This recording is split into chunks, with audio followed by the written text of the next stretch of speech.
क्या ईरान के 100 से अधिक नौसैनिकों की ये तड़पती हुई मौत थर्ड वर्ल्ड वॉर की शुरुआत है?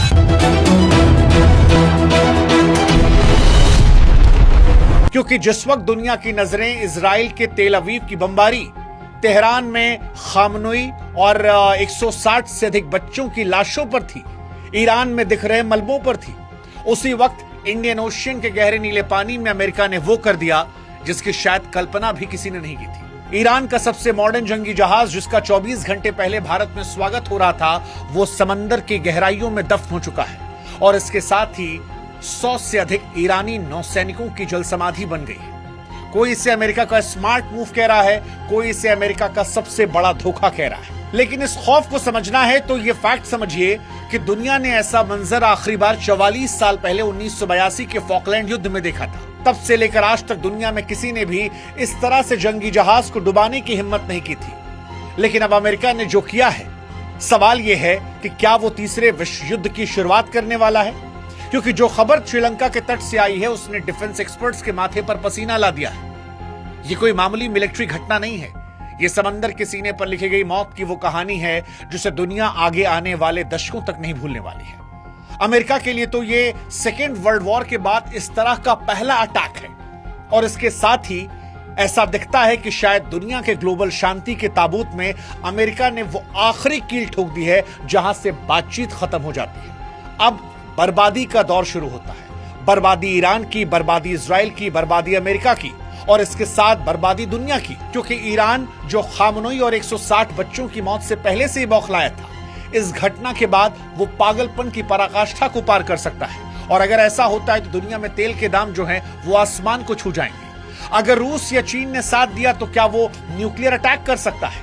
आज सवाल ये नहीं है कि ईरान बदला लेगा या नहीं, सवाल ये उठ रहा है कि ईरान का बदला अब यहां से कितना भयानक होने वाला है। और इसीलिए ये कहानी, ये खबर बहुत बहुत महत्वपूर्ण हो जाती है। अगले 10-15 मिनट आप बने रहिएगा क्योंकि ये खबर दुनिया का रुख बदलने वाली है। इस खबर की हम शुरुआत करें उससे पहले हमारी फिर से आपसे गुजारिश है कि हमारे व्हाट्सएप चैनल, जिसका लिंक हमने कमेंट सेक्शन और डिस्क्रिप्शन बॉक्स में दिया है, उससे आप जुड़िएगा ताकि पल पल की अपडेट युद्ध को लेकर फैक्ट के साथ हम आप तक पहुंचा सके। अब शुरुआत करते हैं इस घटना से।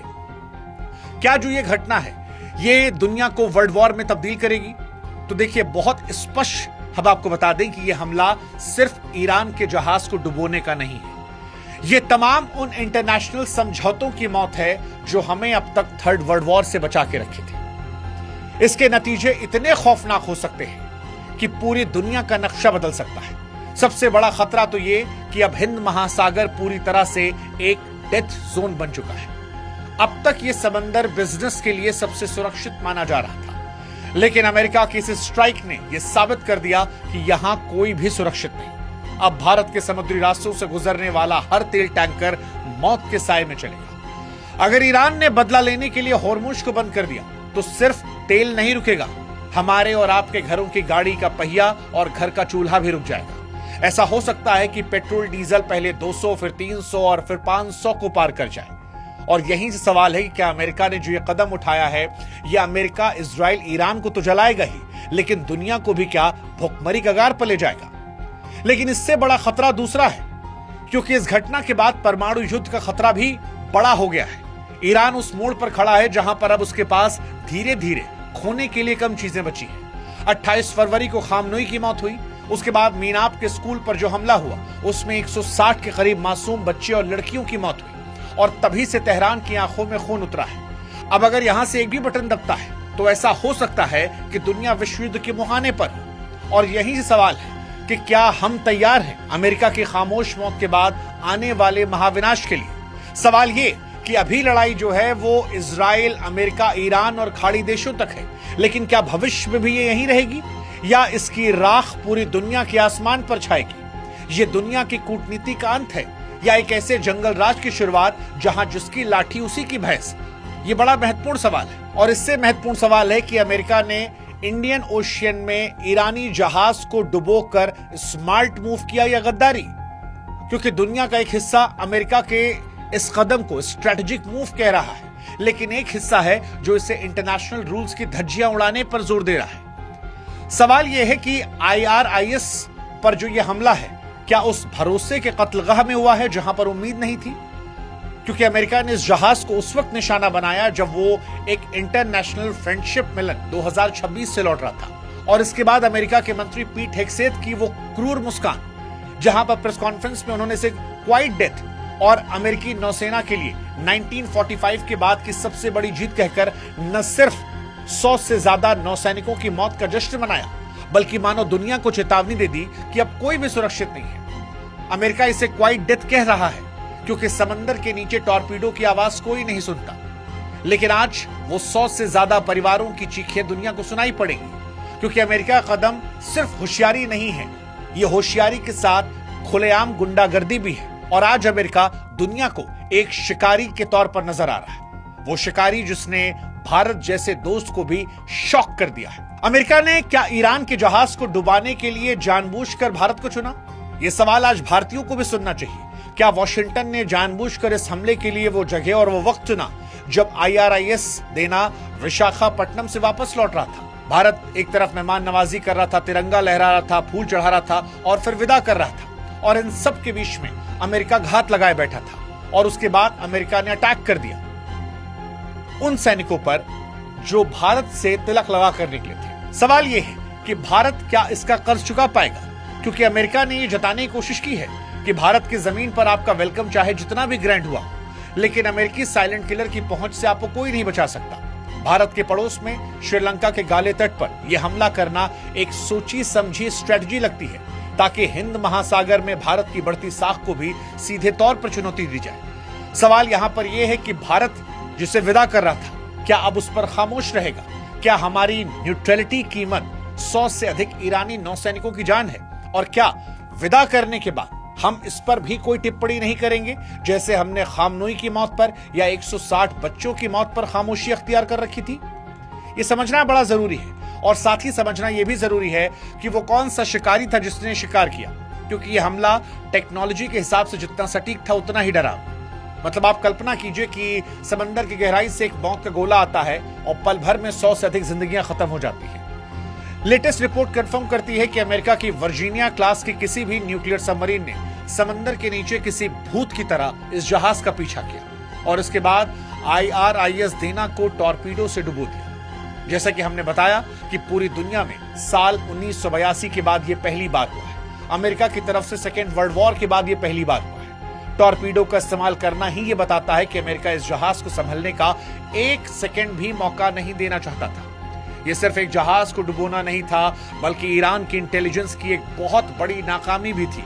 अमेरिका का इस साइलेंट स्ट्राइक ने धोखे की एक नई किताब लिख दी है और खून के इस खेल ने समंदर में जंग के तौर तरीकों को हमेशा हमेशा के लिए बदल दिया है। अब यह सवाल उठ रहा है कि सच है कि युद्ध में सब जायज है, लेकिन फिर भी मित्रता करने आए एक जहाज को इंडियन ओशन में डुबो देना, क्या यह नाजायज था? और क्या 180 परिवारों को इंसाफ मिलेगा? क्योंकि गाले के समुद्री तट पर जो तबाही दिखी है वो किसी भी इंसान का दिल दहला सकती है। श्रीलंकन नेवी ने जो बताया वो डराने वाला है।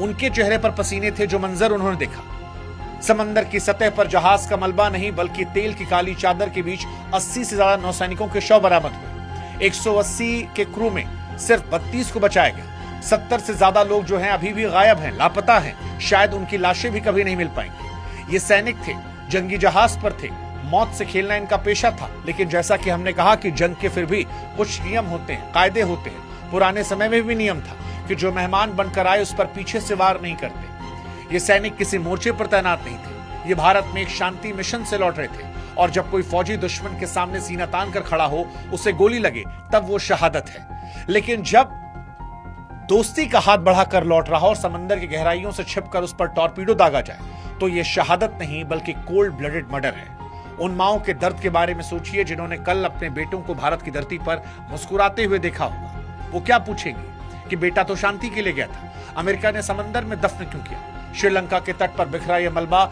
चीख चीख कर कह रहा है कि बड़े देशों के पावर गेम में मोहरे हमेशा बेकसूर बनते हैं, चाहे वो बेकसूर वर्दी में ही क्यों ना। और यहीं से सवाल उठता है कि क्या अमेरिका के इस कदम के बाद परमाणु युद्ध होगा? भारत और श्रीलंका की समुद्री सीमा में अमेरिका ने जो कुछ किया वो पहली घटना नहीं थी। इससे पहले खामनोई की हत्या, 160 बच्चियों की हत्या। तेहरान की गलियों में आज दुख के साथ साथ गुस्सा भी भड़क रहा है, क्योंकि जहाज को डुबोकर अमेरिका ने उस आग में घी डालने काम किया जो 28 फरवरी की स्ट्राइक के बाद से धधक रही थी।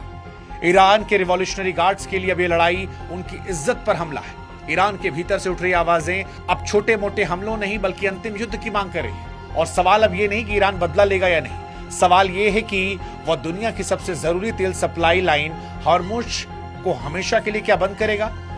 अगर ईरान ने अपनी मिसाइलों और न्यूक्लियर पावर का इस्तेमाल किया तो क्या दुनिया को यह राख कर देगा? और क्या परमाणु का ट्रिगर अब किसी के भी हाथ में हो सकता है?